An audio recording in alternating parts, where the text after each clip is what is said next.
a safe place. No one's going to call you Snapchat by accident. Excellent. Don't worry. They have to do shots if they do. So let's go back to 1992. What drove you to co-found Informatica? Boy, so you know, like many people here, my first job out of college was working for a very large company. I worked on products, and some of those were very clever products. We worked hard. It's not just startups that work hard. We work hard in high tech. Particularly if you have an intrinsic passion for computers and so on. But the products that I was shipping weren't seeing the light of day because the company that I worked for was going through a transition from mainframe to client-server computing unbeknownst to them. Now, the rank and file engineering people almost always know what's going on, right? The fire first comes on in the engine room. I'm like, this is smoky. But people are like, yeah, just go faster, turn the fans on or something, But it was very clear to me that if I wanted to do something, I'm going to have to leave and start my own company. A lot of credit to my employer for betting on me and helping me further my career, and then made me the youngest system architect in the company's history and so on. But it was clear that the spirit was willing but the flesh was weak. So what drove really me and the co-founder and the early people at Informatica was to start the company because we felt that our employer was not keeping up with the pace of change, and they were going through substantial declines because they just weren't able to understand open computing and the world away from mainframes in the early 80s. So how did you really know the timing though of when to leave and who to bring with you? Okay. Timing is a bit of luck. I think we all work hard. I feel in technology startups, these sleepless nights are just a way of life. So I think there was very certainly a tipping point for me when Windows 3.1 became the de facto desktop standard. Right? And I'm dating myself, and some of you are nodding, so you're dating yourselves too. But you saw what a disaster Windows 2.0 was, and even 3.0 wasn't any very good. Still need a lot of work. But with 3.1, Microsoft nailed it, and this whole PC era started to sweep through every company in a way that was amazing. And to me, that was like, boy, this is changing computing. Like, it's never going back. It's just going to go this way, and it's going to get cheaper, faster, better. So that was, I think, the leading indicator of timing. The other part was, whether it was luck or perseverance, we're very young, we're in our early 20s, nobody would fund us, So we wrote away to the SBA, Small Business Administration, to get a grant for $75,000. We didn't have fancy incubators like this back in the day.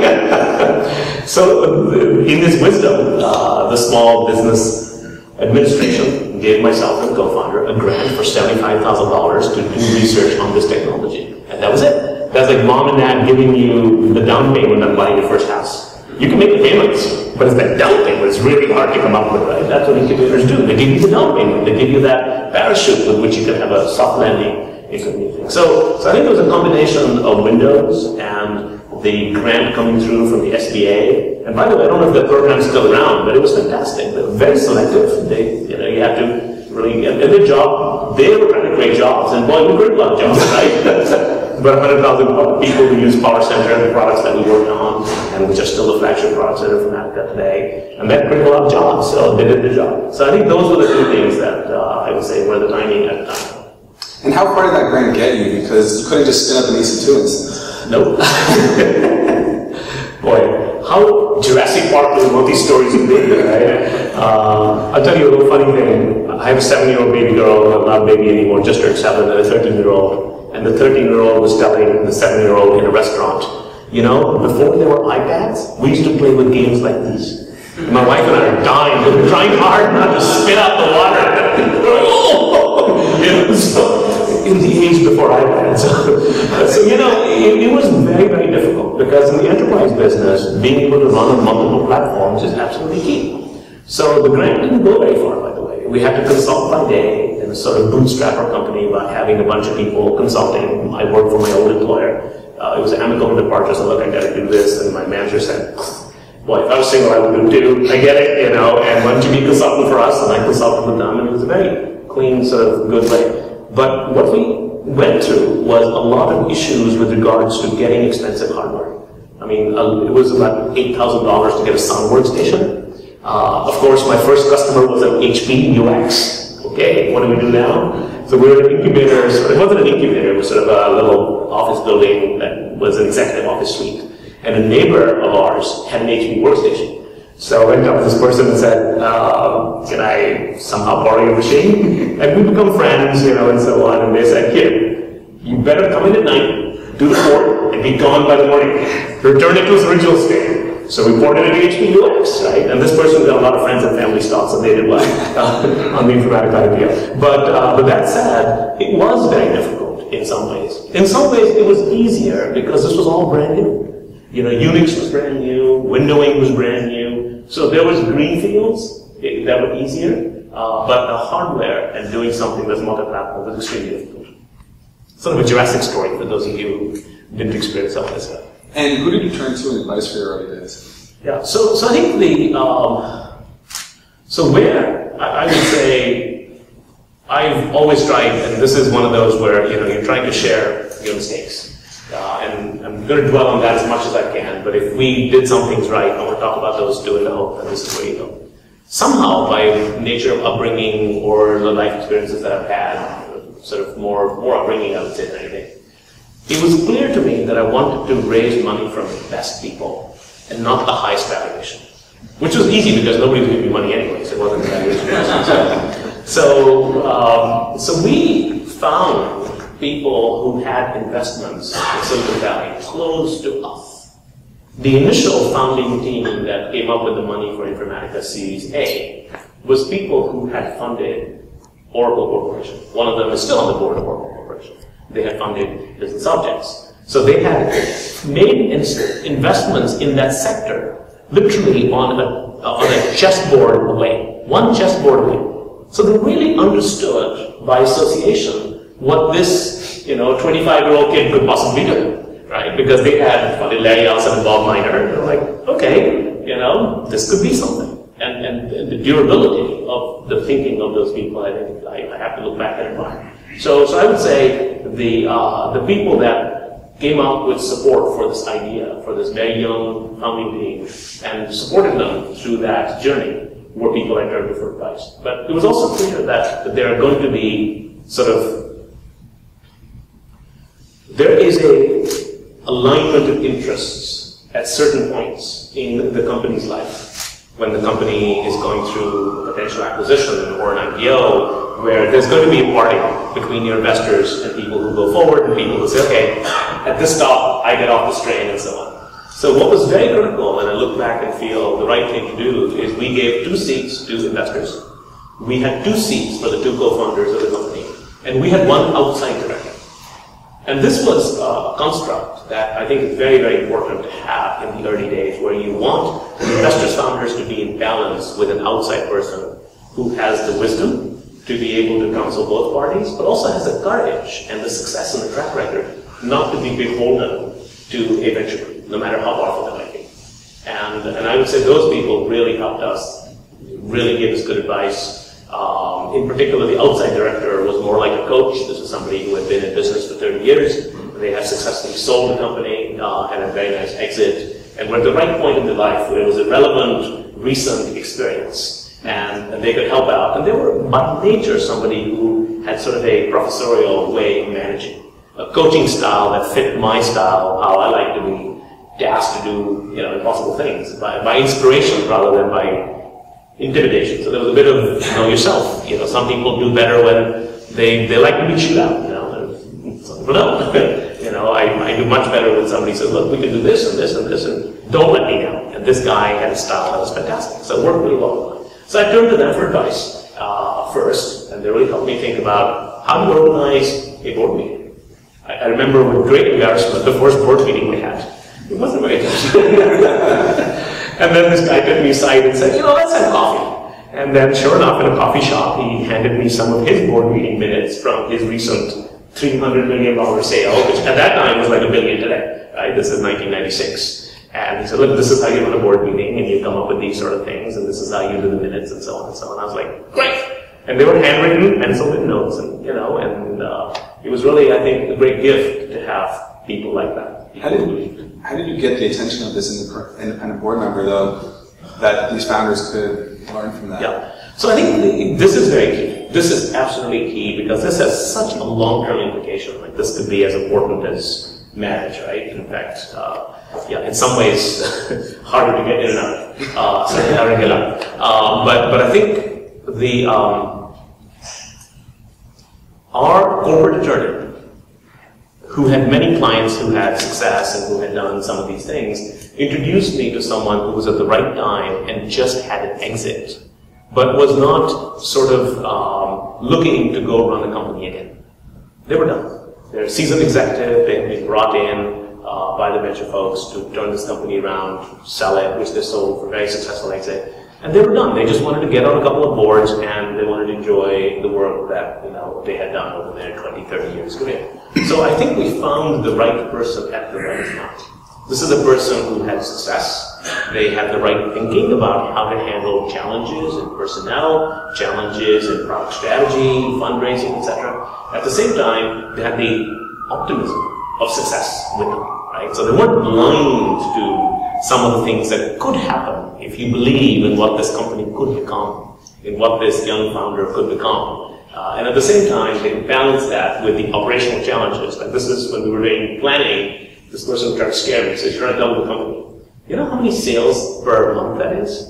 Do you know how many sales per week that is? Do you know how many sales per day that is? Because he's trying to scare me out of it, right? Don't overdo it. Don't make an operating plan that you can't step up to and can't maintain. And, it's sort of very common that young inspirational founders don't last long in those situations, right? So this person would try to sort of, in a sense, sensitivity analysis on financial planning, bring that in a coaching style. And on the other hand, this person really respected and admired the guts of the founding team that said, we have to double every year.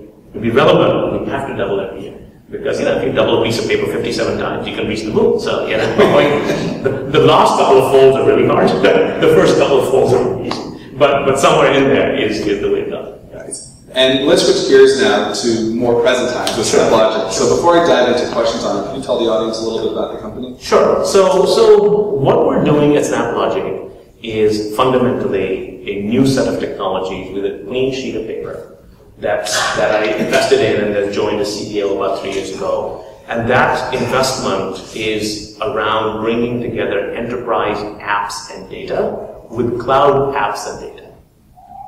Our belief, which knock on wood or fingers crossed has come true in a big way over the past 3-4 years, is that just as people went from the mainframe to client-server computing in the 90s, just as shortly as that, people are going to use cloud computing as a business platform, as a platform for the business computing needs. The difference being cloud computing is about 1,000 times bigger deal. Right? It's 1,000 times more prevalent. It feels more like PCs than it does the client-server revolution, because there's so much change at the same time.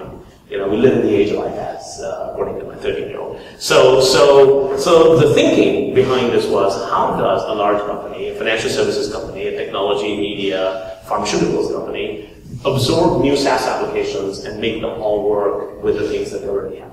So that's SnapLogic's job in life. We help companies like GE, Netflix, Axiom, BlackBerry just recently became a customer, help them deal with their life transitions and deal with the cloudification of their businesses by connecting all the stuff together.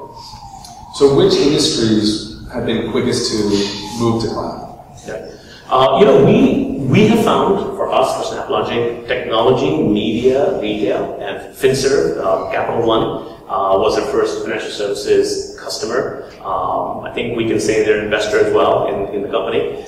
That's always nice when somebody believes in you. But it has been technology, media, retail, surprisingly to me, retail. Right? Because if you think about the 90s, the verticals that were very common for enterprise were tech, media, and telco. But now it's technology, media, retail for us this time around, and those have been very prevalent. FinServ starting to open up in a very nice way, but perhaps not as advanced, and pharmaceuticals perhaps not as advanced. But retail has been an outlier. A lot of retailers are facing huge pressure from online showrooming, et cetera, So they're really understanding, as JP Morgan did, that you're actually a technology company who happens to be in the FinServ business. And very similarly, I think retailers, people like Target, Tom's, who are customers of ours, realize that technology is core competence. It's not something somebody in the engine room does. It is part of your business. And having relevance, having understanding there is very critical. So that has been a surprise and wonderful outlier for us. So how did you approach selling into retail, given that they may not have been as sophisticated a buyer as insert? Yeah. So actually, I would say retail is very advanced now, right? Our use case at Target department stores is around the mobile app. There is a desire to really appeal to the new generation. These may not be people who read newspapers. Some of them are like, what's a newspaper? But they have mobile phones, they have smartphones, and why don't we have an app like Cartwheel that can get you into stores and give you promotions and sales and so on and so on. So we found actually that retailers are quite sophisticated about ad tech, about which aisle you're on, how do you need help, what else do you need to do. So we found them quite sophisticated, and we find that the best customer is someone who finds us, either by word of mouth or by using a search engine or by talking to a fellow user of our product in their vertical industry. So we found that they were relatively easier to get to. Also, retailers are taking risks now. They certainly in the 90s, sort of IT was seen as up from janitorial and down from a lot of things. But now IT has a seat on the table, right? IT has a seat on the table, and pharma companies, CIOs, and Merck, for example, AstraZeneca. The CIO, of course, is CEO of the company. They're here of the other executives and business unit heads in those companies, and that sort of thing is definitely happening in retail. And I would say a lot of that is because of the online nature of Amazon and others and what they've done. So we had very good luck with that. So you just mentioned that with retailers and some of the other early adopters, it's word of mouth, people hearing about it online. How has that impacted your go-to-market strategy? Do you have an outbound sales team? Yeah. So the revenue model that we have at the company is very similar to the revenue model that enterprise software companies used to have in the past, with a couple of twists, right? So the twist is that your demand generation is very much more online. It's very much more people doing Google searches or looking at use cases, and there's less sort of like, I'll send you a brochure. Right? I like to joke that the sales of complex software now, like internet dating. We're looking at that person's LinkedIn and they're looking at our website, and there's a conversation going on. It's literally like an internet date situation with your tech and their LinkedIn profile. You try to figure out like which way is this thing going to go. So we need a Tinder for enterprise software. I understand. Bring it. So the distribution model is very much more get the information out. We're asked to sign non-disclosure, and I'm like, what have we not disclosed to the world that I need to sign this non-disclosure? Sure, I'll sign a non-disclosure. Because the blogs talk about how we build our product. Our chief scientist gets on there. Sometimes he's like, I think we're getting too close to the edge. I'm like, we'll pull you back when you do. Just talk about it. The way we've supported Hadoop and SnapReduce, and those would be proprietary. Let me go to the patent office and keep all this under a bushel for a long, long time, 10 years ago. But now you get the word out. You get the word out because of big changes on that. So it is a direct sales model. It's an enterprise SaaS sale, but there's a lightweight qualification. The difference is you're not barging in and trying to really do that, sort of put your shoulder down, boiler room, etc. It's much more of you educate. Education leads to a high degree of what we call BANT, budget, authority, need, and timing on the part of somebody who has a project or product like this. And then we wait back, and those are people we call back and say, hey, would you like to start a pilot? Should it be a paid pilot? Do you really need this? Is it fit for you? And so on and so on. And so who is your buyer within the organization? So at SnapLogic, the buyer is strategically the CIO in a smaller company. In a bigger company, it's either the VP of integration, if they have a VP of integration. It could be the head of business intelligence or the head of applications, because that is the person tasked with rebalancing the portfolio and bringing in cloud apps. You see, what we look for is frankly recency in IT leadership, someone who's recently brought in. Because that person's job is to do things a different way. And the two trends we look at behind that, one is cloudification. Who's been tasked in the New York metro area with cloudifying their enterprise? We want them to know about SnapLogic and show them what we've done for, 60, 80 people, and then lots and lots of OEMs and so on. The second thing is, who has a data gravity problem? Because when you're bringing new application portfolios and they're going into the cloud, suddenly your customer master is no longer on-premise, it's in the cloud. Your HR system of record is no longer on-premise, it's in the cloud. and a lot of your analytics and marketing apps and so on and so on in the cloud. So your data gravity has moved to the cloud. How do you process, integrate those systems? How do you, BI and so on types of problems? So those kinds of people are very, very good fits for SnapLogic. And the higher we can score them on these two things, the more likely we are to take the time and effort to understand how we can help. What tips do you have for the audience who may appeal to different business units or IT units internally? I mean, we just met with a company recently that does stuff that can touch security, compliance, and even another couple areas. How do they find the right niche? Yeah. Boy, look, it's reading market research, I think, is a limited value. Because by the time it's read by you, you start to build product strategy in the back of that, it may not be a timely move to go read some article and then start something in the back of that. I think being able to support something that you know is very, very important. I just met with somebody for coffee the other day. They have a customer success job at a SaaS company, a very successful SaaS company. And they're like, what should I do? I said, you should target high tech. Look in the mirror. You know high tech. You know customer success in high tech. You know how to calculate churn rates. You should build a churn rate analytic app for high tech. I'm not giving this guy's business plan away. But the point is, look at yourself in the mirror and say, look. And also look at the strengths and weaknesses that you might have. What does a founding team have?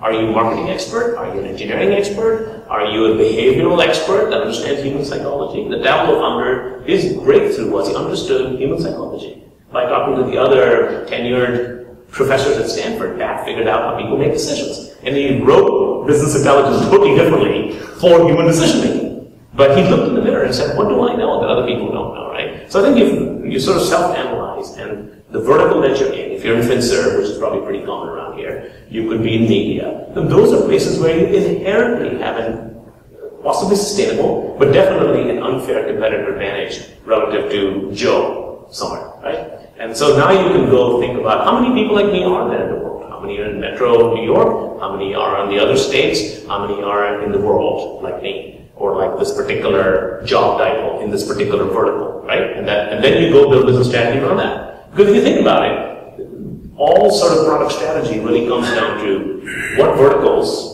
and what job titles do we want to clobber with our product, right? And if you start thinking about it that way, it gives you clarity into how many grids do I want to address. Am I peanut buttering this? Am I trying to have too many job titles or too many verticals? It's our, so we can go into this all night. Yeah. So while you've been focused on that, and there's been a lot of positives, it seems. What's an oh shit moment while you've been running the company? Oh boy, so many to choose from. Let's pick sort of the big. I think really there's a lot of minor things that I would change, but I would say we went into this feeling that we could apply consumer technologies to revolutionize the enterprise software business. And perhaps the biggest challenge, the biggest moment for us was enterprise people don't understand cloud, and cloud people don't understand enterprise. They're very good at getting stuff into data, but this telco-grade software that people's lives depend on, that they don't keep their jobs if the software fails, they don't quite understand. Meanwhile, enterprise people have trouble understanding computing at scale in AWS. Like, why are we worried about efficiency on this thing? We can just put more Amazon XL GX instances on this. So what has been sort of probably worthy of a book is how do you do enterprise cloud right? That's really hard. Because, again, if you pull people from Oracle, for example, just to use an example, they're going to have, for my former company, Informatica, they're enterprise software people. They ship product every 2 years. Some 3, if the release has a lot of meat to it. And they don't understand the cadence of continuous shipment of software, the delivery mechanisms, the continuous always on, load balancer type of upgrade and so on. And conversely, you pull people from Google, which we have, then those people, we get into these conversations where they're like, you're not shipping fast enough. He's like, your stuff is not strong enough. It needs more QA. We need to look at more boundary conditions and test out these versions of Windows and browsers and so on and so on. So there's that. I think that was probably the meta learning from this, is that enterprise cloud is really, really hard. And you got to really think hard about how to balance out the skill sets in your product strategy and the engineering team to go tackle that. So it seems like you're a fan of a lot of DevOps companies then. I am. That's the way of the future. right? But when you bring in somebody from, say, an Oracle who ships product every 3 years, sometimes 4, you know, try to explain to them that this software is going to be upgraded in less than 10 minutes on Saturday night. And it's that quality of telco software at the same time. That's really, really hard. And it's almost like people's heads explode. Then they piece them back together again, and that's been also fun, I think, for me, is to see the growth in our company, in our people, in our model, as we figured out how to do that. How do we give that telco-grade security and the enterprise software business for all the knocks it takes? It does make the world go round. I think Wall Street, ATMs, a lot of stuff runs on telco-grade software, built by enterprise software guys and gals. At the same time, it's too slow. It doesn't keep up with stuff. It's too heavy. You need too much hardware and humans and air conditioning and so on. So how do you get to faster cycle deployment, yet to keep that telco-grade continuity? That's to my mind the fun of this thing. Yep. And so playing off that, you mentioned Oracle. What do you think SAP is doing as they transition to cloud and seem to be really stumbling a lot of the way, a lot of layoffs, but they want to go cloud first? Yeah. You know, I think, John, this is a sort of a classic innovator's dilemma movie sort of happening in front of our eyes, right? And you can say SAP is an example. You can look at other large enterprise software companies.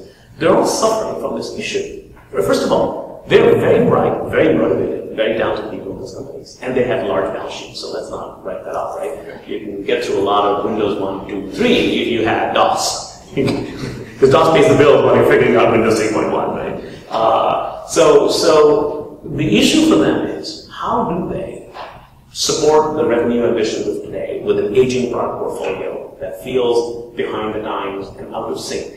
It's like, it's not in tune, it's not... And the business model, right? Because, I mean, they're going now SaaS from these big... Yeah. So the economics are different, the product's market fit is different, the portfolio is aging. People aren't buying that kind of stuff anymore. It's like, you know, how do you sell classical music when jazz comes along? How do you sell, you know, jazz when rock comes along? How do you sell, you know, rock when hip-hop comes along? So there's this sort of zeitgeist, the time of the era is these sorts of things where people want provision capabilities, they want it to be on, and so on and so on. So there's a struggle with a fit and finish for the market, and there's a struggle, colossal struggle with the economics of perpetual software with subscription models. Yeah. And those two things are very hard for these managements, who are very talented in my opinion, some of them are awesome, to figure out. And it's playing out. Now, the question is, do you leap in like somebody, I admire greatly what Adobe has done. They were faced with extinction, right? Because people were getting Photoshop or BitTorrent, and they were like, okay, we have to come up with a subscription model for this business, or there will not be a business. The two founders are still co-chairs, they're around, and they're supported to the management team, completely changing the economics and the business model of that company. And it's a Hollywood ending. Stocks up, companies doing well, phenomenal. But it was threatened with extinction. We're seeing this, for example, at BlackBerry, which is a customer of ours and is completely changing how they do things. And they should probably talk to you more, you know, but they bought our products because they're going to redo everything internally. They have to. Right? They're faced with this existential moment. So I think the challenge is, do they wait till that existential moment comes around? Slowly, like that frog in that pot that is slowly boiling to death, right? Or do they hop out at some point? And more importantly, do their shareholders and board support them in that type of decision? So. Now, on the flip side of that, Amazon seems to be trying to dominate the market, especially with these recent announcements here. Yeah. Are they friend, enemy, frenemy? Amazon is a singularly well-run juggernaut in the cloud computing world.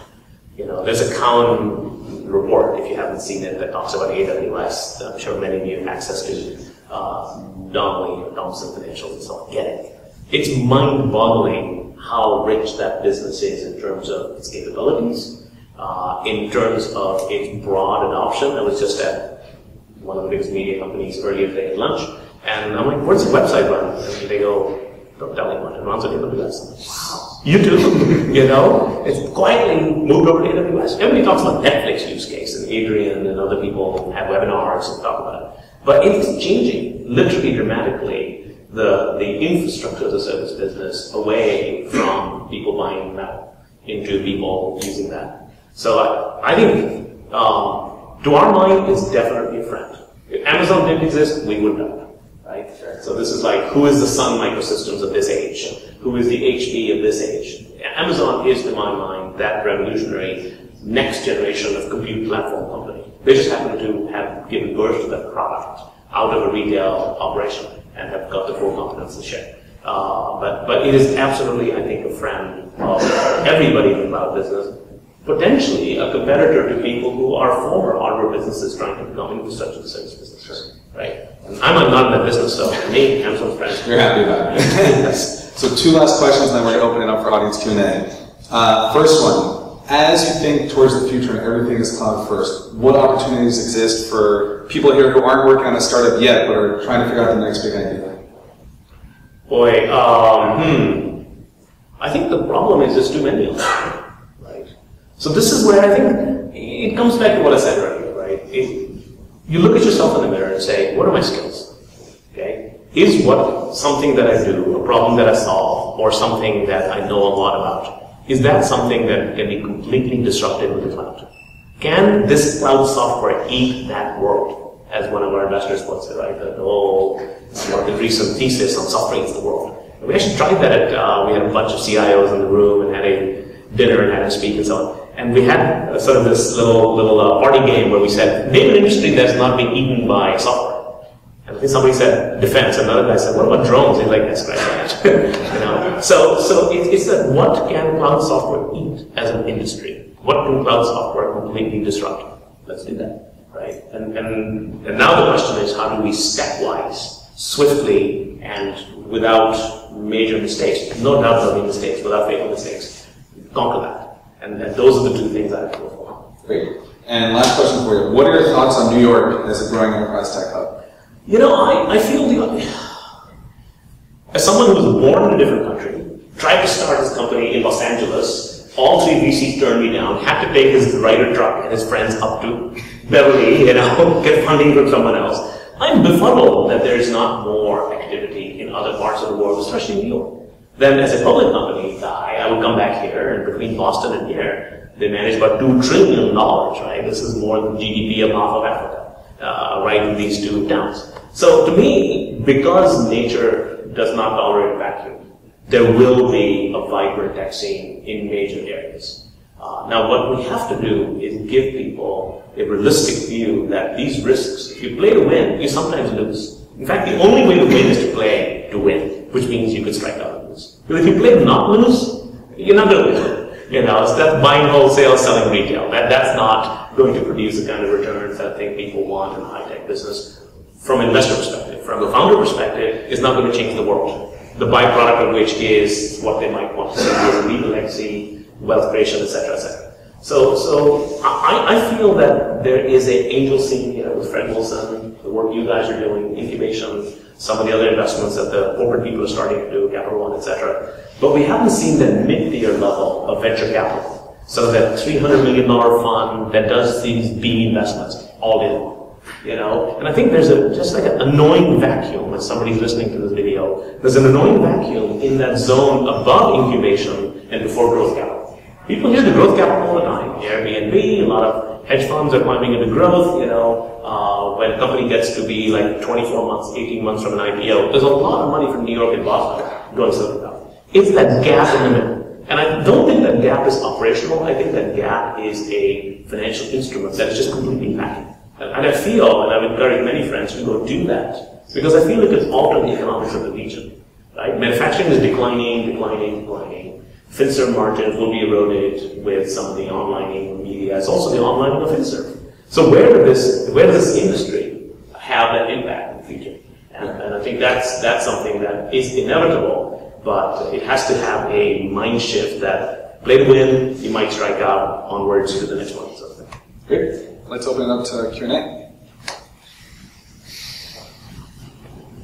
You mentioned that for you guys, a good target customer is a company that recently hired a VP to really revamp their application portfolio. It seems like a difficult thing to identify. How do you guys do that? How do you sales guys do that? Well, there's lots of lists of new CIOs that come out. There are people who track that. Typically at CIO level, because that's oftentimes an officer in the company, so that triggers some regulatory filing, and that's something you can take.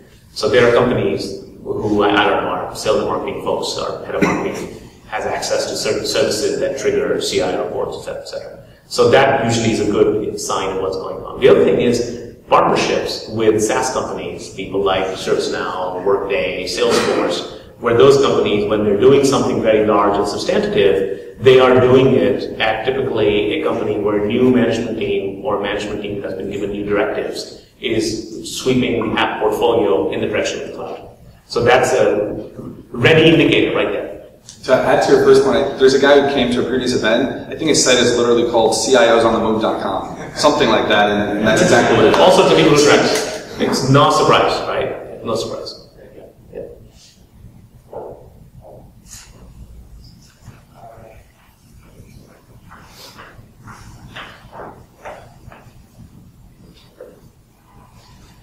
So this is actually probably the opposite problem, which is you look at a company like Netflix, and like Mike Harvey he'll frankly try anything, right?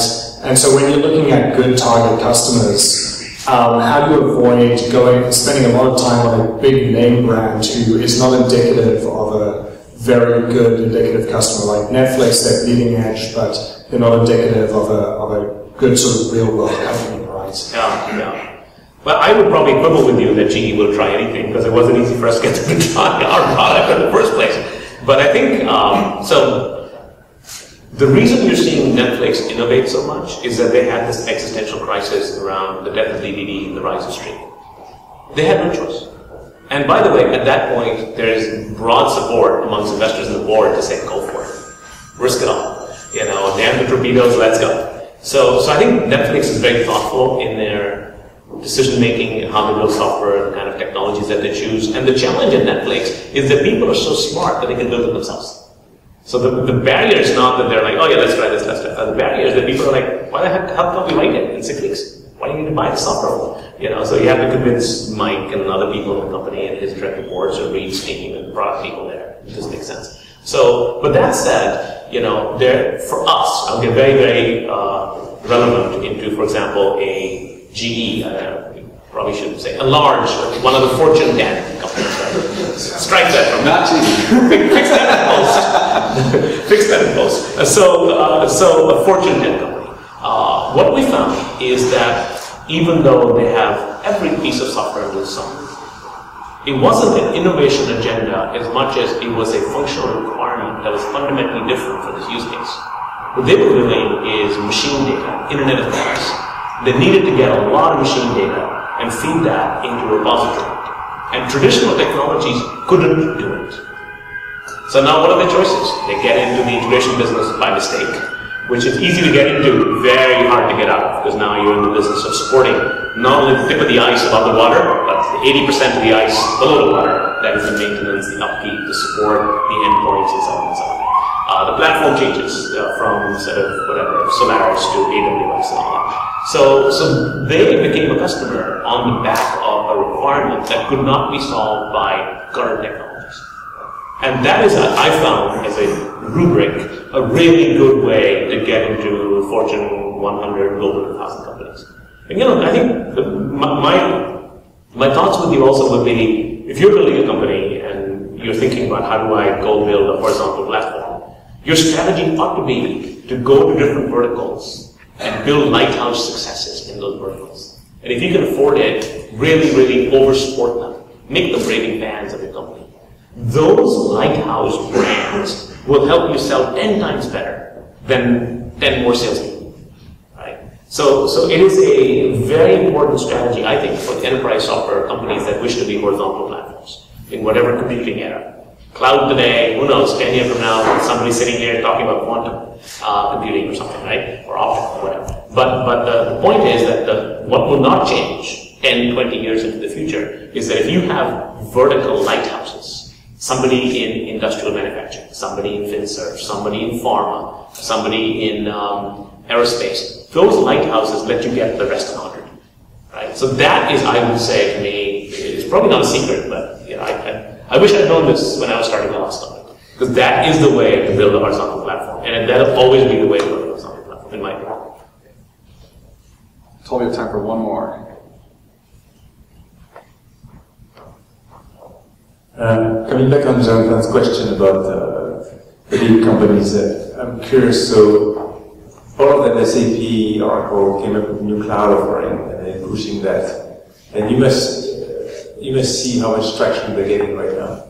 And you almost answered that question, but didn't quite answer all the way. What is your bet on whether they're going to win or whether they'll be eaten up by NetSuite and Workday and the more modern generation? Question for John? That's for you. Right. Okay, John, kind of asked a question. Okay, so look, Oracle's earnings just came out. They reported their cloud earnings, and I just was seeing this on my shoe phone in the back of a cab. Don't quote me on this, but it was a report from ISI, Brian Marshall, who's a very, very smart guy. And he talked about how I think they had 250 million this quarter in cloud revenues from all their product lines. But think of that relative to how big Oracle is. What is it, 2% of Oracle's revenue going to the cloud? So the issue is that tension between the cloud and the on-premise is a very hard problem to solve.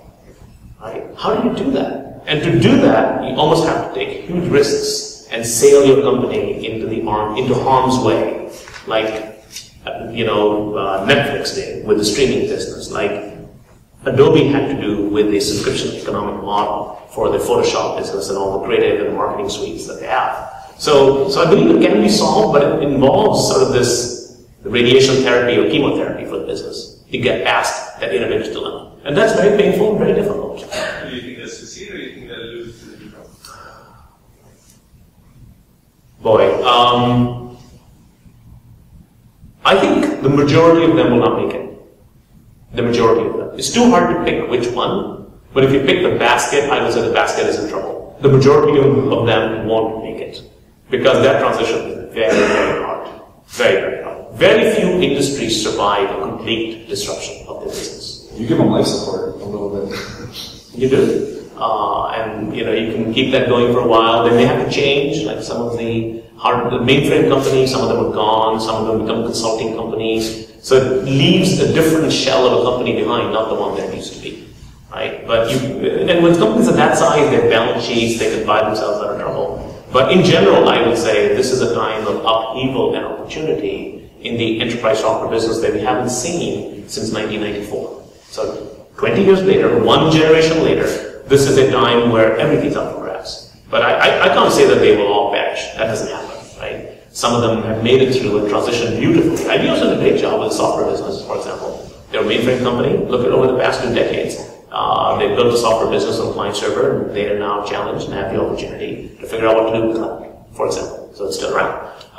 So I think, but the majority of people from that era just didn't have a chance to grow. They were eclipsed by new generations of companies coming in with new next generation technologies.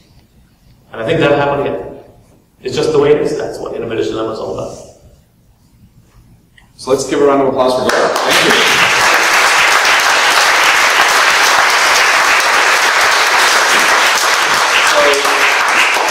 Thank you to our sponsors, Silicon Valley Bank and SoftLayer. They've graciously sponsored the wine and cheese that we had. And Gaurav has offered to stick around for anyone who's too shy to ask questions or may have more detailed follow-ups. So thank you again. This was great. Pleasure. Thank you.